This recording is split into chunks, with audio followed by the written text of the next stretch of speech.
Hello dear viewers, you're watching RTD's English News Edition. Top stories. The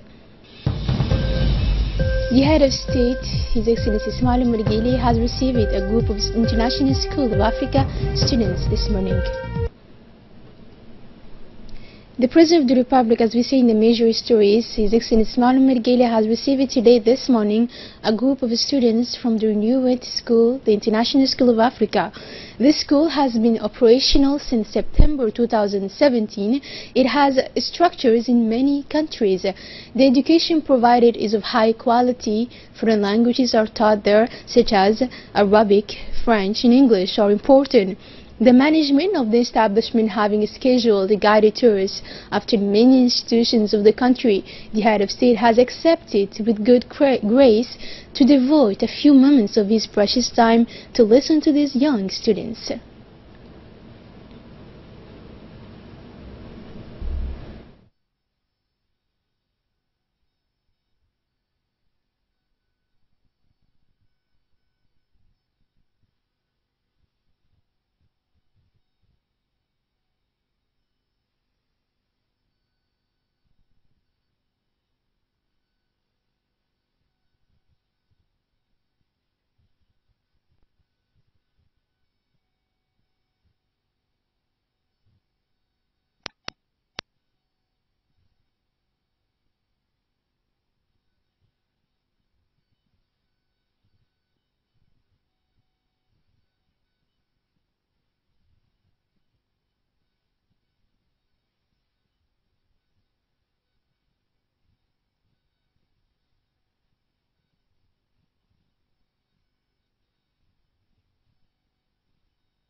The branch of the International School of Africa in Djibouti will train many executives or masters of several international languages.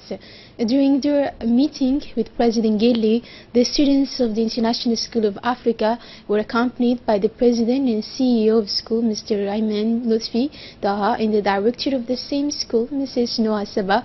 Also noteworthy is the presence of this meeting of the Secretary General of the Presidency, Mr. Mohamed Abdullahi Weiss, and the Cabinet Director of the Presidency, Mr. Mohamed Siddiq. The regional hospital of Arta hosted this morning the official closing ceremony of the activities of the medical surgical caravan, which is placed under the patronage of the Minister of Health, Dr. Jama Al-Moukiye. Welcomed upon his arrival by the prefect of the region, Mr. Abdullahi Dirar Okiye, and the president of the regional council, Mr. Ilmi Bouh, the Minister of Health arrived at the head of a large ministerial delegation composed of the Minister of Energy, Mr. Younis Ali Gedi, and the Secretary of State for Social Affairs, Mrs. Muna Osman Aden, among others.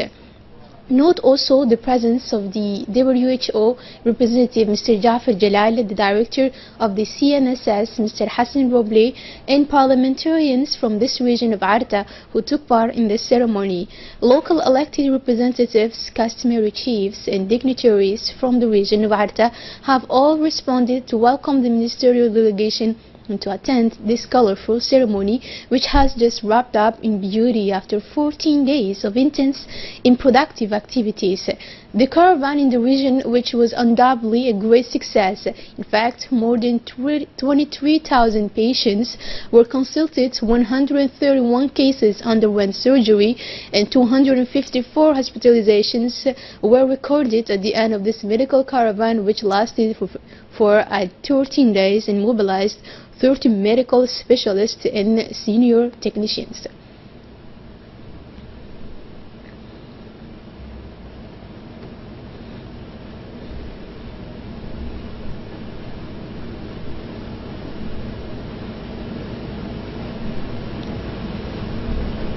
In their respective interventions, the prefect of the region, Mr. Abdullahi Dararaokiye, and the president of the regional council, Mr. Ilmi Bouh, delivered the words of welcome to the ministerial delegation led by the Minister of Health.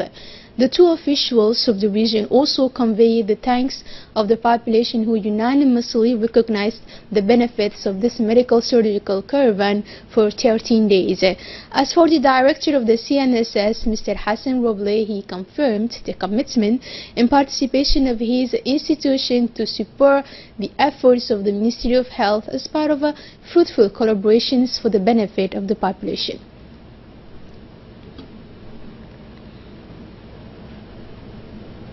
And for her part, the State Secretary for Social Affairs, Mrs. Muna Osman Aden, took the floor to congratulate and encourage the strong commitment of the Ministry of Health to bring quality care closer to its fellow citizens. The Secretary of State also reaffirmed the constant support of her department alongside the Ministry of Health in the context of strengthening the partnership and intergovernmental solidarity for the benefit of the social and economic well-being of the Djiboutians.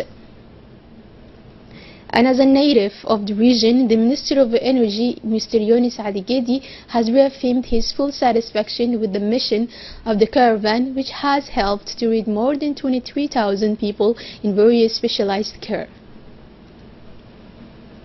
In his speech, the Minister of Health, Dr. Jamal Meokiye, recalled the main lines and objectives of the surgical caravan, whose mission is to provide, he said, specialized health care and assistance to the population of the regions.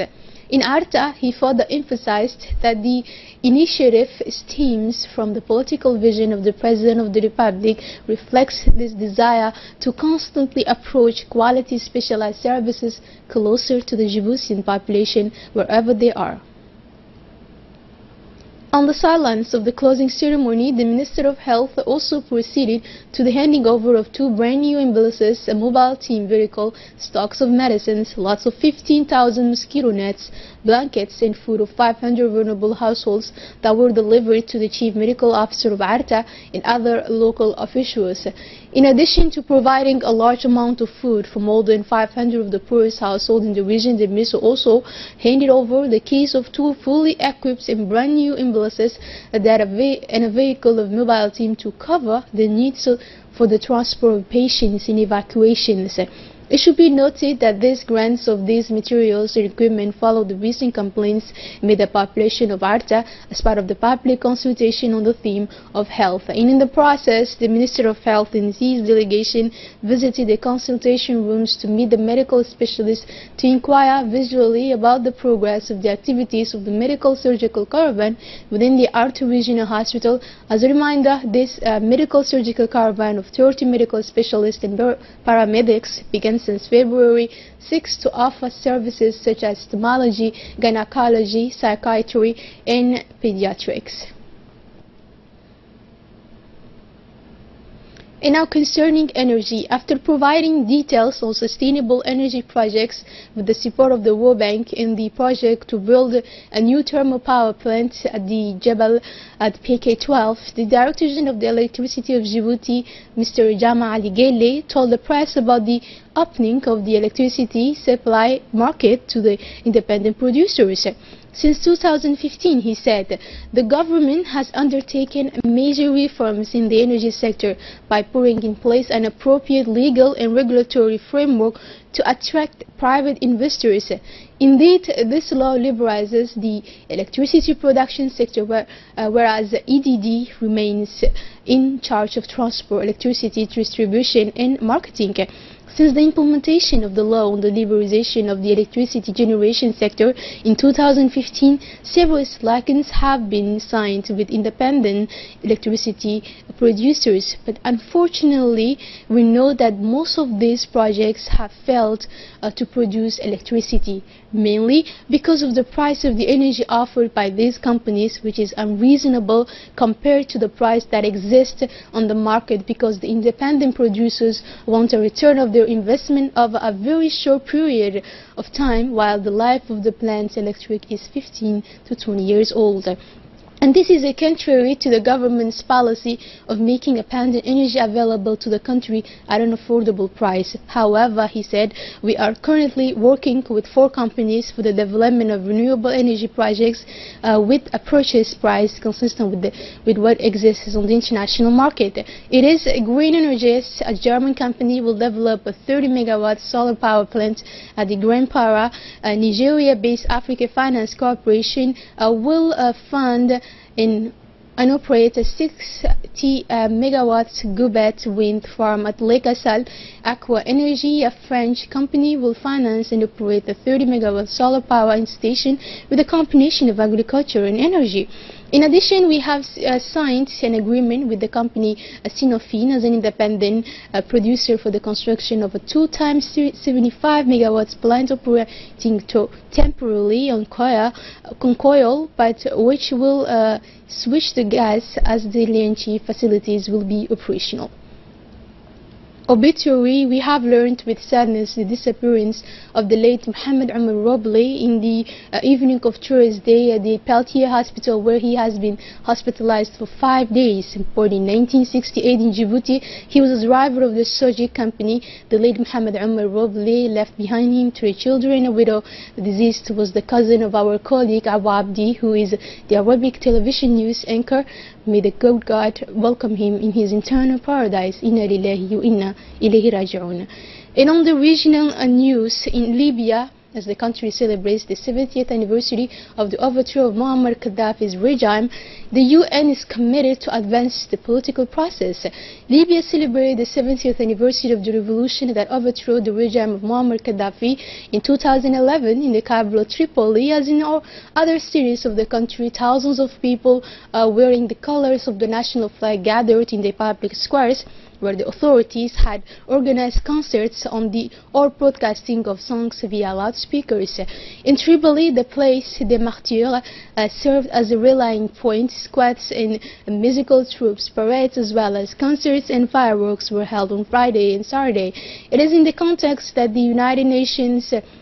support mission in Libya renewed its commitment to work with all Libyans to advance the political process and end the succession of transitions. In a statement issued on the occasion of the 70th anniversary of the February 17 revolution, United Nations support mission Libya also pledged to work to bring Libya into a phase of certainty through a constitutional framework, credible elections, and reconciliation. The crisis resolution plan proposed by the representative of the UN Secretary General and head of the United Nations support mission in Libya covers 3 stages: to know the revision of the political agreement, the holding of an inclusive conference, and finally the adoption of a constitution and the organization of general election. And now, without further delay, stay with us for the 2018 legislative elections.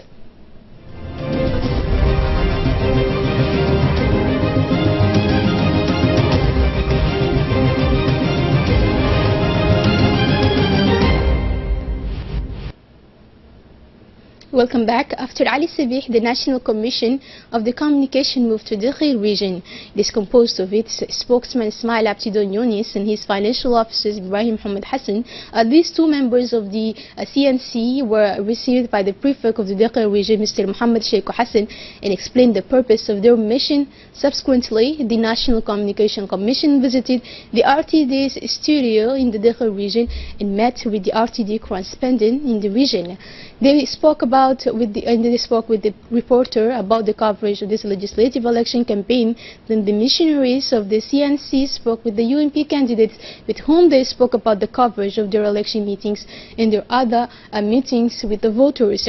The candidates of the UNP expressed their satisfaction regarding the coverage. The CNC is responsible for ensuring the respect of pluralism of information. Its role is to control and legally monitor compliance with the regulations and laws within the national media. The electoral campaign counting for the legislative election is in full swing. In fact, the candidates of the CDU list held their rally in Gubeto. They urged their fellow citizens of the locality to vote overwhelmingly for the CDU list on the next 23rd February. Let's watch this video.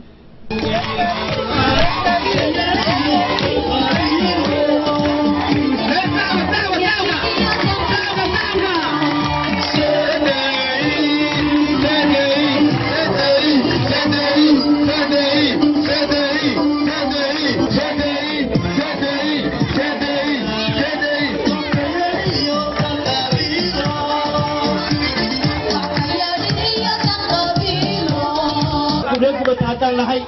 oo ku hadlayna magaca dhageerta magaca odayaasha magaca bulshada ku hadlayo waxaan leenahay odayaasha hore aragnay ilaa iyo 7 kiiba inahay kuwani waxbada noo qabo waayeen dikada nooma samay dikada way ninka arkayaan kalluuna dhigtaan kadib oo dhimanay waxa taa loo waa dikada horaan ma hayno meeshan dajal ma hayno maanta xusbigayo teedii ma lahaynaa ayaka waxa diilayna ayaka nafsayaan batayna wada kuleega waayaan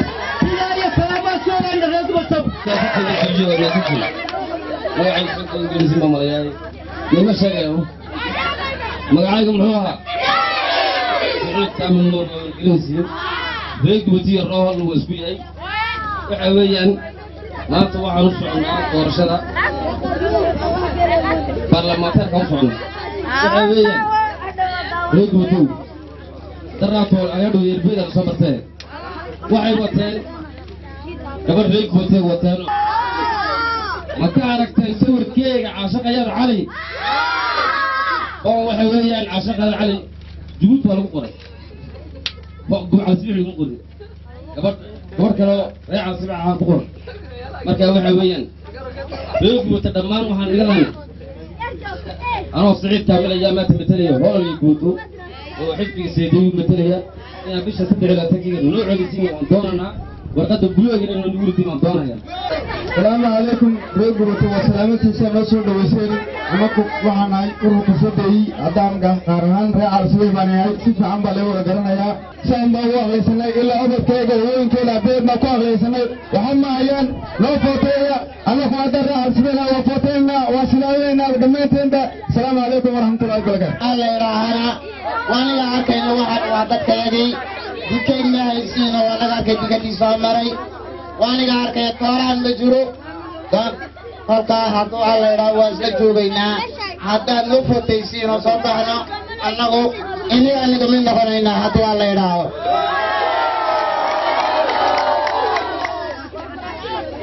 reer gubeto weligoodba waxay ahaayeen dad isku yeelan dad wanaagsan dad garbaas haysta dad fiican oo weligoodba meel maanta weli joogay ahaayeen hadday sidaa yihiin ay noo footayaan maanta iyo beedu ay ila siiro aad qadsiisiin annaguna halkaa aad gashiin baan ila galaynaa annaguna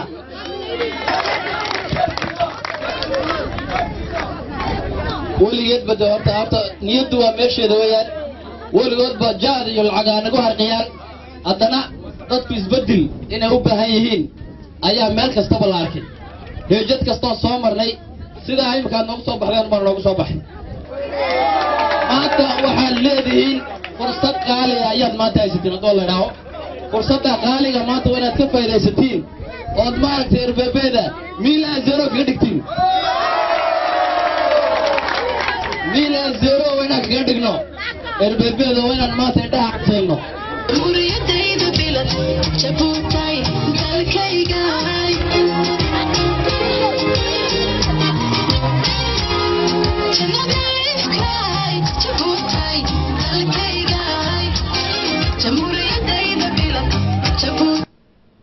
In the UMP list held its rally in front of hundreds of supporters at the region of Dakhil, the candidates have successively took the floor to address to the public and present their program for these legislative elections. Let's watch this video.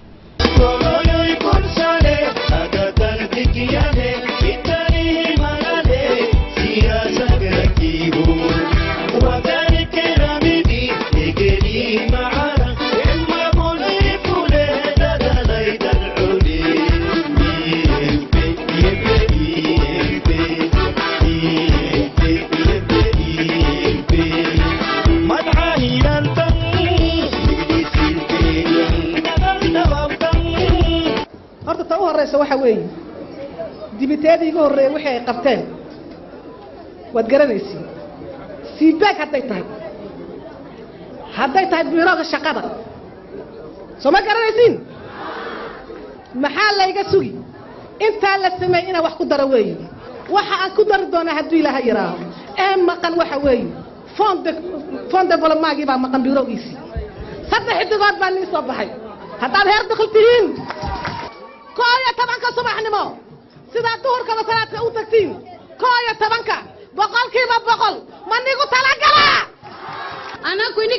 fadhinaa ininkaana dooranaya ininkaana ka soconnaa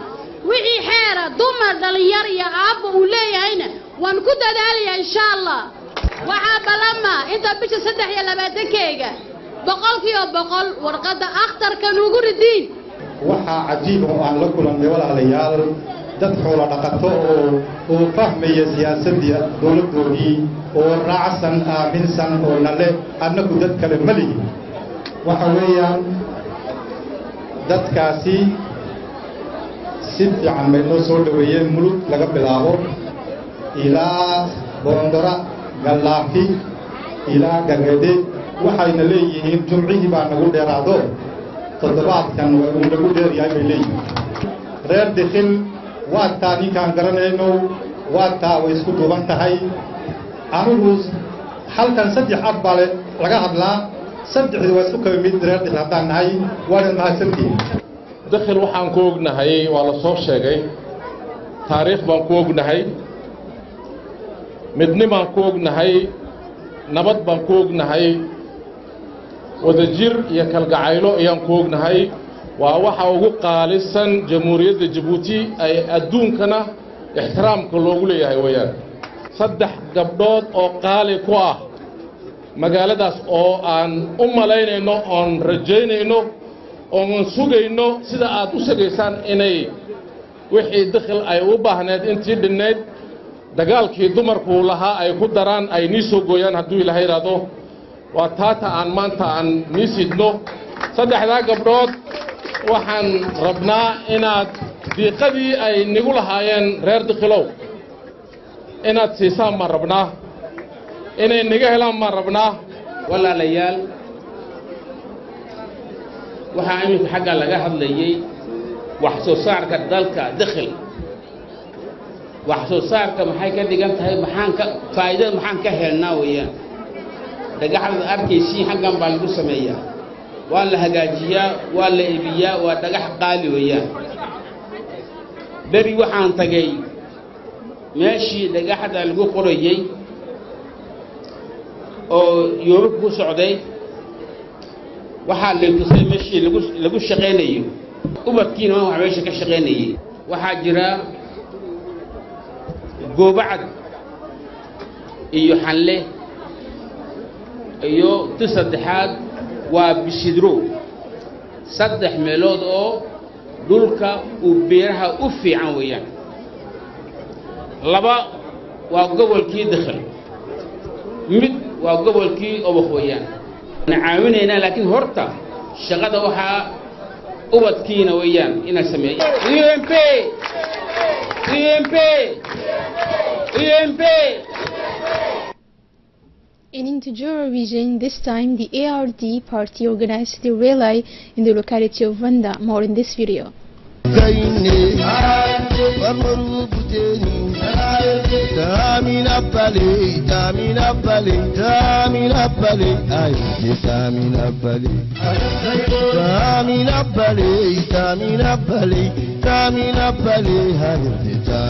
أواكر الدقيقة إنما وراقدني يهودي كان بايع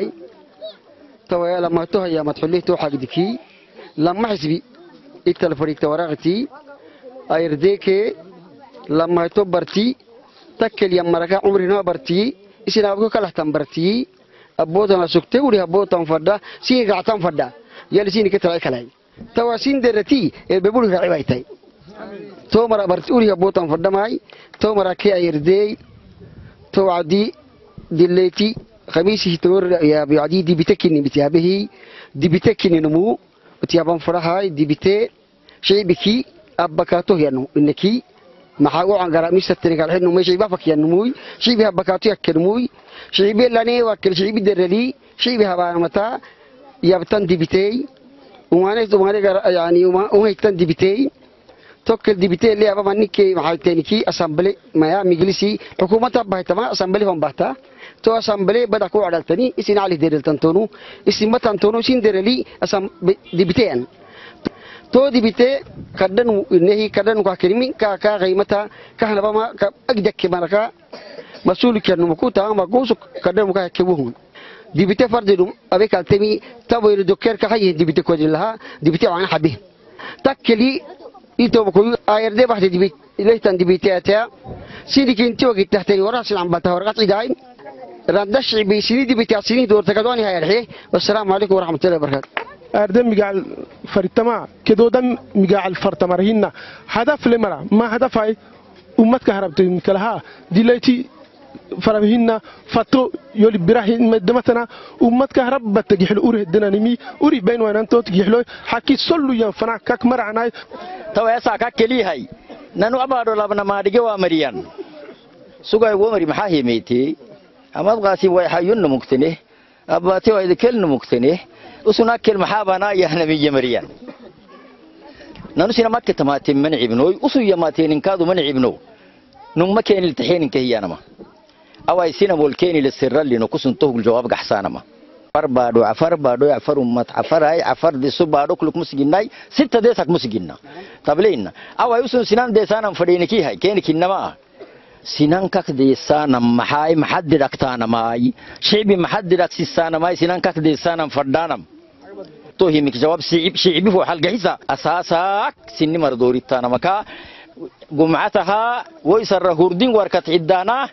ويسر تنتون ممتى يقولني عالم تيقولني أساكو عالم أكسنا من كيت ميتسين كتطه يتوبكيو إنت نفهم هذا أود نهارش يتوبكوته سيني وقوة لم سيني دميسا كد بتقوة تبني قوة لم أورقتا أكك نبدأ عيدها تقولك نبدأ عيدها رندك نبدأ عيدها نك نبدأ عيدها تو سبتها ورقتا جونك يا ورقتا اللي عدانا ما وقتا نمت عدوة النارجة أكم أبو تتمة نيانا النارجة ديجا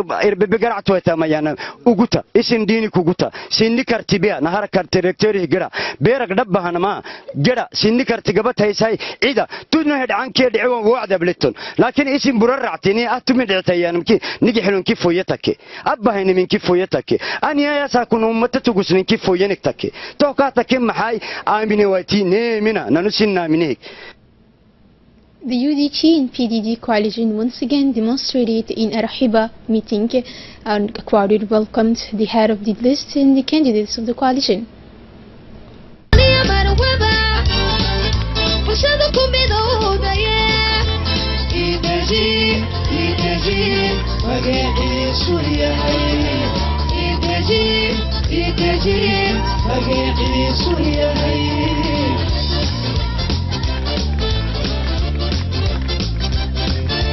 ayuumaantana mar kale siduu nimatali lahaa codkiina u muujin lahaa ayuu madashani u yimid ayuu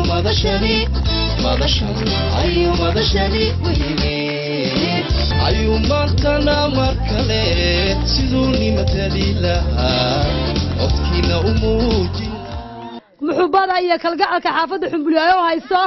inaan ku diiqno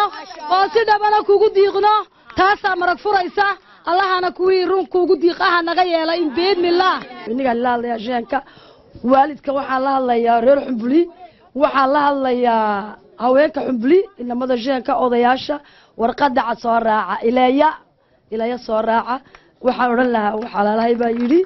annagu reer xumbuli hadaan nahay maanta waxa leenahay ilaya baan leenahay waxaan jecelahay inaan soo saarano inan yaroo cusub maskaxdeedu nadiif tahay xisbi qurux badan oo xisbi siyaasadeed oo iideeshi la yidhaayo horeyna uu jiray imikana jiri doona sida waxa weeyaan ilaahay ismaaciil geedi xareed waxaan jecelahay maanta inaad codkiina u hurtiin caddaanka inaad siisaan annaguna walaalihiin baan nahay waan garab joognaa idinkana waan ini garab joogaynaa hadduu alla yidhaahdo waxaan jecelahay bisha 23 inaad caddaanka noogu ridiin waxaan la hadlayaa asxaab aljabal asxaab alxumbuli wasxaab albambaash waxaan leeyahay kullu dunya habiilana fi alwaraqat الأبيض مرة واحد قبلنا أبيض زي البيت هبيلنا الورقة البيت يا أهلنا يا عمنا isbedel ku wuxuu ku jiraa kaarbootaaga qaadanaysiin waa danteena ileeya ismaaciil geedi taasood roobka noo diisiin sababtoo ah waxa weeyaan bisha 23 jimcaha warqada cad baan doonaynaa hadduu ilaahay idhaaho salaasada avenue nasir. It is here we close this edition. Thank you and have a good night.